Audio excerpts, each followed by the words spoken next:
زما نوم د سید اسیب الله، زه په شام په سکول کې شورا ملمجبه کې سبق وایم. زه په کلاس څلورم کې یم.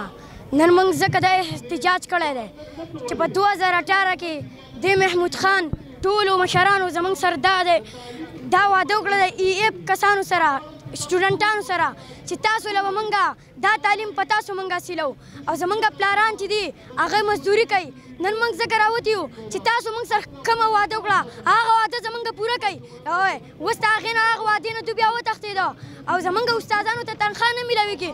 موږ ته پرنسپل صاحب موږ ته دا رایې راکوي چې تاسو موږ د سکول نه آوټ کوو او موږ له جامع پیزار په 2018 کې زموږ استادانو راکړي او اوس هغه دا زموږ پیزار دا جامع دي او فیس زموږ نه ورکوي.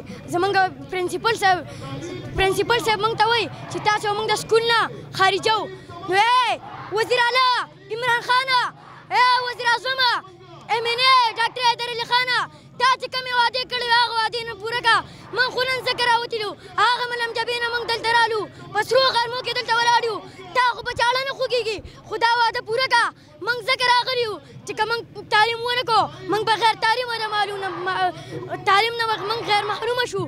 موږ تعلیم ضرور پکار دی. موږ وعده کړله موږ به ډاکټر رغېږو، انجینر به رغېږو، پایلټ به رغېږو، وکیل به رغېږو. که موږ تعلیم ونه کړو موږ به چولې خرڅوو، غلاګانې به کوو، دیاړي به کوو، د مین مزدوري به کوو. موږ ته هم دا سکون پکار دی. تاسو به په خپله تعلیم کړی یا به نه یې کړی خو موږ ته خو تعلیم راکړئ که نه. موږ هم واړه یو د چا به بچي یو خو موږ په دې سرو غرمو کې نن راغلي یو. دا خبره زموږ ومنئ چې موږ نن راغلي یو.